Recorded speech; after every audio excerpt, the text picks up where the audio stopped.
Me being a woman too, that is even an additional barrier. When I try to present my cigars to these local cigar lounges, I wasn't that welcome. It wasn't like, who's this black girl, you open up a cigar lounge, Very intimidating. So, Very intimidating. it was kind of like hard for me, and after a while,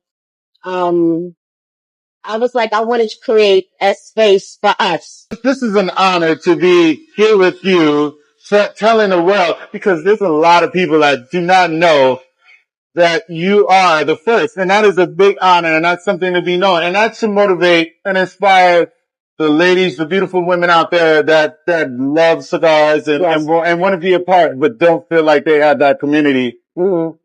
This is your example. This is your mentor. This is your inspiration. This is your motivation right here. She's the first in the Bronx to own a cigar lounge. I had no idea when I started this out that that's what I was.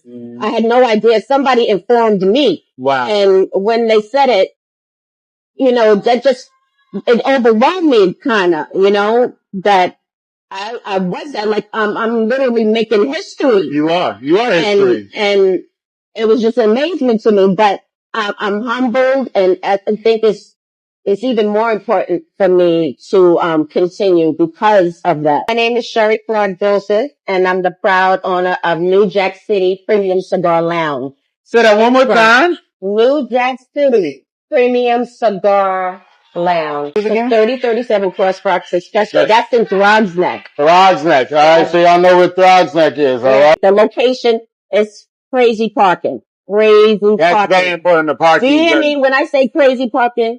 For miles and miles. You never will have a problem with parking. Wow. So how did you get into the cigar business? When I went to my first cigar lounge, which was in the Bronx as well, I used to go there and work because I'm an entrepreneur, so I did some consulting work. I would go there and work.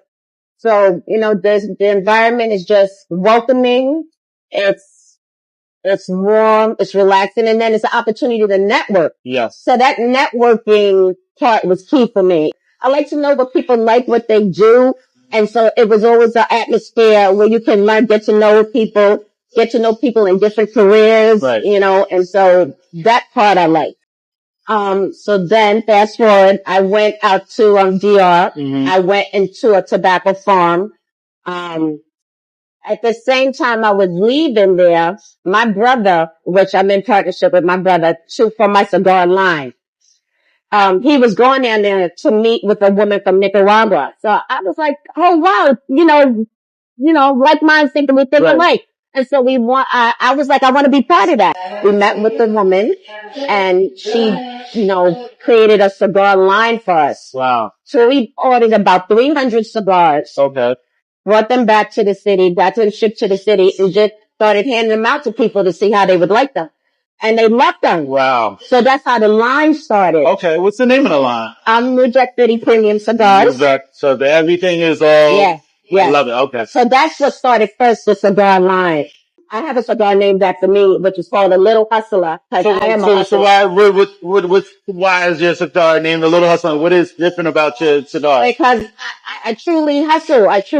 I've been out on my own. I used to work for the city. I left there in 2007 to go out on my own as a consultant, and I never looked back. You can customize cigars for individuals if they want to start their own line, or if they would like cigars for an event, we could customize a blend. Wow. So it's not even that you have your own, but you can help others start their own and be a distributor as well. Yeah, it's interesting. How was the process of making the cigars, and how long did that process take? I want to say maybe a good solid year of going back and forth with the blends, trying to find out which ones were good. My cigars was in a lounge, Harlem Sanctuary, and shout out to Harlem Sanctuary. Right. So they were placed there first. Okay. And they did really well, based on them being there, I would have the opportunity to man the humidor there. Mm-hmm. So I would be there every day manning the humidor, selling cigars. And, that's how I kind of got a feel of what people like and what they would like to purchase and, or the price ranges and all that. So I got to learn about cigars and how to price cigars. My cigars being in another cigar lounge first gave me the opportunity to be around the environment, know what the concepts are, know, what it takes to, put together a cigar lounge, the pricing, price points, all of those things. It was really important. And I've had a mentor. His name is Iron Lungs. A shout out to Iron Lungs. He mentored me through that process to help me to understand what that process was being inside a cigar lounge and manning a humidor. Tell us about the lounge. Where it separates you When you from walk everybody else? into the lounge, instantly it's a vibe of you at home, like a home away from home. All right. Instantly. It's a networking space. It's a resource space. It's a come and relax and unwind space. It's a party space. It's just everything. Place. It's a safe space. Wow. What I want the people that walk into the doors to get that same kind of service. So you're going to get full service. You're going to get time to relax and unwind, and you're going to be able to watch sports, whatever you want to watch. We have televisions all around. We have leather seating. Just what you see, this is what it is. This is exactly what it is. So we host a lot of events too. Okay. Talk about the events. So we do all different types. I do an annual breast cancer awareness event. Okay. I do Father's Day. I do Mother's Day. Sometimes we do like a Valentine. The space to be rented out for private events. Okay. We just did a back to 80s event. What was it? A murder mystery, which was really cute. I really did enjoy that. That's cool. And we're doing a bingo, a mic drop bingo night too. When you started a couple of years ago, what would you tell yourself back then now? Like, what would you tell yourself? Again, to stay focused, stay consistent, try to stay on top. It's a lot to it, a lot of licensing, a lot of guidelines that you have to follow. Just stay on top of those things so that you can continue. So nobody's coming to your space and trying to close you down because you don't have your paperwork in place. That paperwork is very important.